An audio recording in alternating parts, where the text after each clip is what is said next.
Yo, all right. This is June 12th trade side tech. Uh, right now we're on the weekly chart, and as you can see, I saw this major buy side liquidity over here, and we did actually take that this week, or actually today. So we just quickly go to the 1 hour chart. You can see that we are pretty bullish on the day. So we're gonna go down.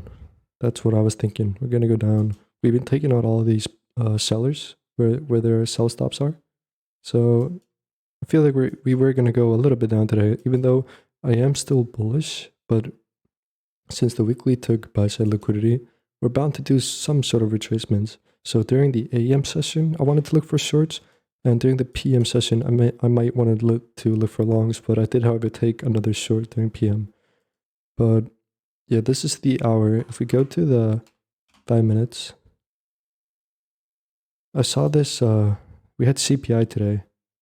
That was this candle over here. See how it shoot down, shoot back up, or it was up and then down. But I saw this, and I saw that during the 7:30. You guys remember the 7:30 Judas, which is this one. We went down, but we didn't take like any major sell side liquidity. So we finally then pumped up after CPI took effect. And then we took out all these buy sides over here. So I was officially looking for shorts during this time when I saw that this was happening. So if we go on the 1 minute and I turn on the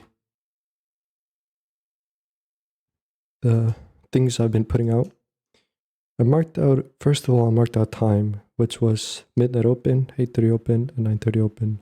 Remember, 7:30 Judas, I said it was bullish. However, like you can see that the 7:30 did actually take out like smaller sell side liquidities. But overall, it after CPI took an effect, we pretty much just pumped. So officially, I was looking for shorts.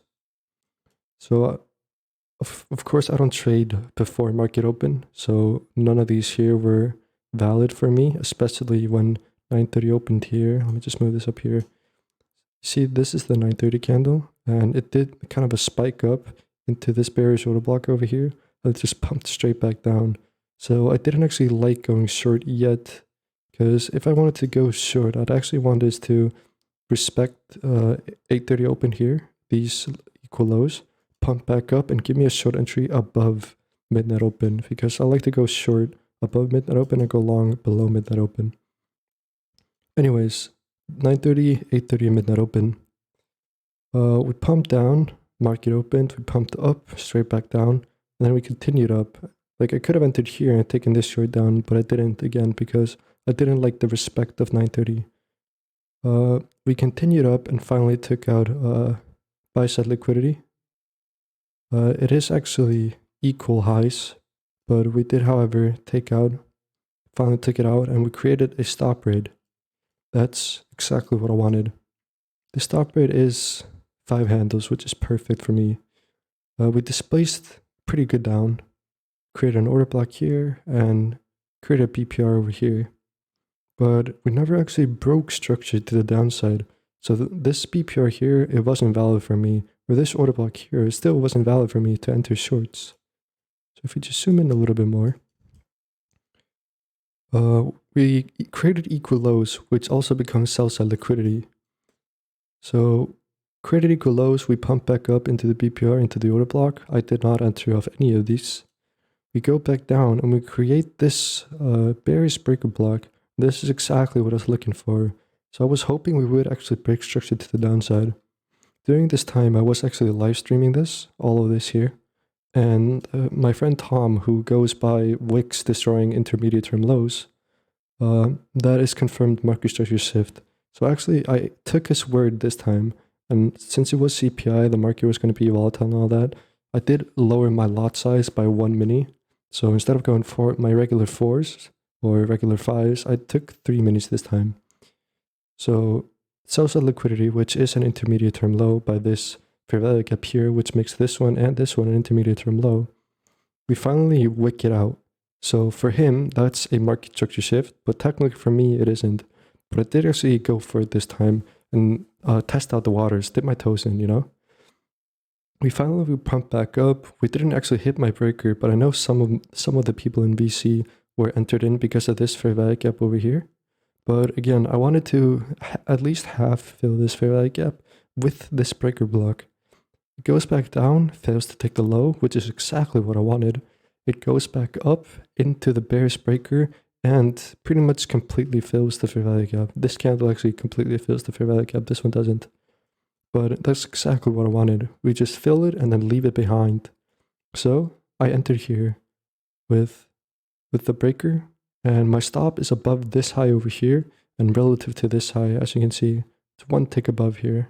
I think it was actually something like this, relative to this high over here, one tick above this one.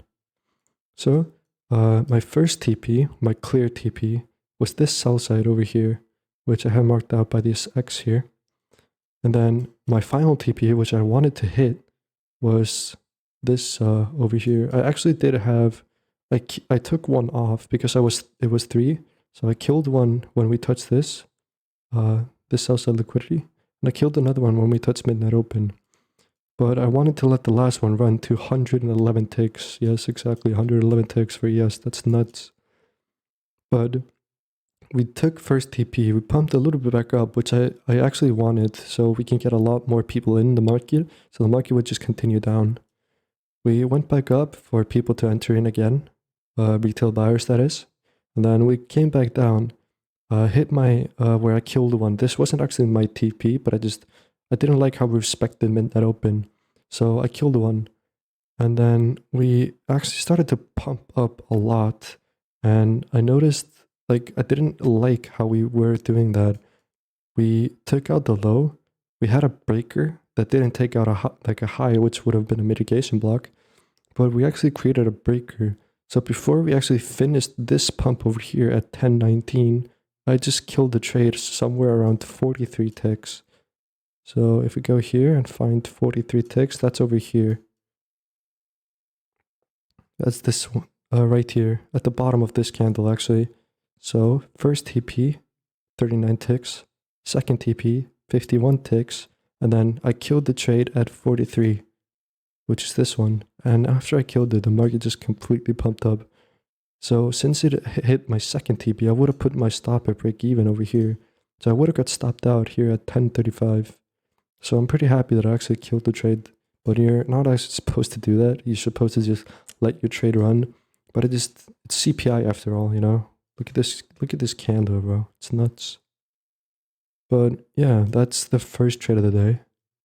And it went pretty good. This is the 2022 model.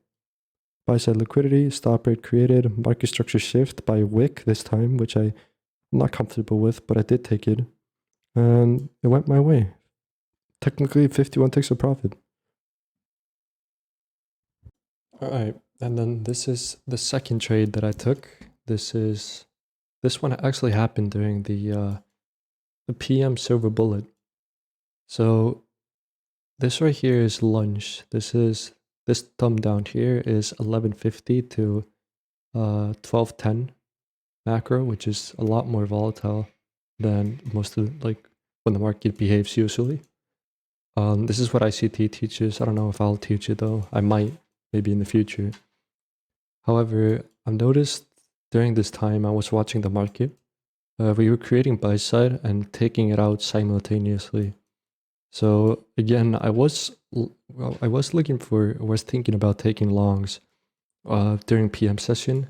However, at 10:36 we created this low here. 10:42 we created another low, equal low. 11:06 we did it again. 12 we did it again, and 12:04 if we did it again. So we have this major sell side liquidity that the market really fucking wants. So with the buy side liquidity that's getting created and taken out simultaneously, we even took out this one, barely did, but we did, however, take it out. So created this massive stop rate. So I was officially looking for shorts. We took out this buy side liquidity and immediately just dumped, creating a market structure shift. We pumped up. However, this displacement is too much for me. There is displacement that's too little, just enough, and then too much. And this right here is too much because this displacement is 33 ticks. I mainly look for around at least 7 and maximum 20. That's the displacement I preferably want, but however, I still might have wanted to enter off this. But this here is also a valid entry if your stop is above this, because if you would have entered like somewhere here and your stop is up here, say you would have got stopped out.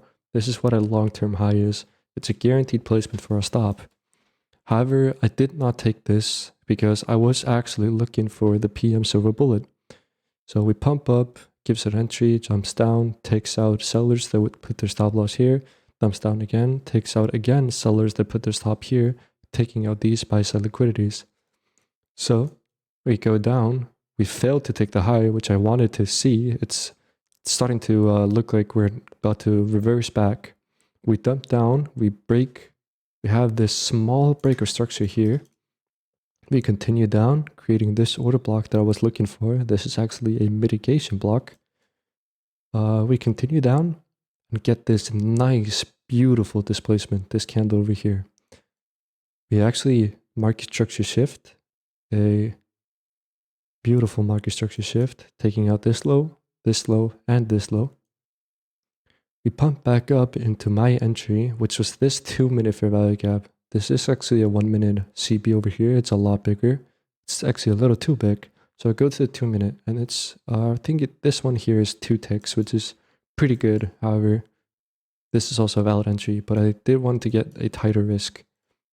So it pumps up into this order block here, and I immediately sell the market with a market order, which gives me spread. So I actually got filled at the body of this candle over here. So this is actually my entry with a 12-tick stop, which is beautiful for me. This is what I actually like.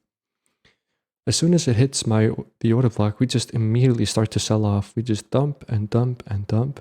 And within, within 7 minutes, we hit the first TP, which is, let's see, first TP, 26 ticks, beautiful. We continue a little bit down and then we go back up again to get more people into the market. This is just to scare people off, but this is actually what you want to see because as you can see, we have an order block right here that hits it beautifully. We hit it and immediately start to sell off again. This is just retracement. This is just to get more people into the market so we can continue to sell off. That's exactly what happens. And after the first TP gets hit, within 20 minutes, second one gets hit, which is these equal lows that I mentioned at the start. So again, beautiful, second TP gets hit, and then we continue down. And my last TP was this, started this 1-minute BPR over here. That was my last TP. That's where I actually wanted to get out, which is 52 ticks. But a lot of people in the Discord were aiming all the way down here. Oh, sorry. All the way down here, which is 148 ticks. That is still valid. However, I was bullish during PM. I actually was bullish during PM. So I just settled with 52 ticks, which was beautiful for me. Here's how much I made of this trade, and I already posted the other one for the second trade. But yeah, I made fucking bank of this because this was my regular lot size. Because we had such a small risk with clear TPs. If you don't see, oh, this is TP, this is TP, this is TP, then you shouldn't really be using your normal lot sizes because stop loss placements and take profit or take partial placements should be easily visible and easy to calculate or to see because that's just the market. If you don't know where TPs are, you shouldn't really be in the trade. If you're skeptical of where TPs are, don't be in the trade. It's that simple. But this was the second trade of the day, which made me, I don't know, 3.2K or something today. Just crazy. But yeah, that's it for me today. And I'll see you next one. Peace.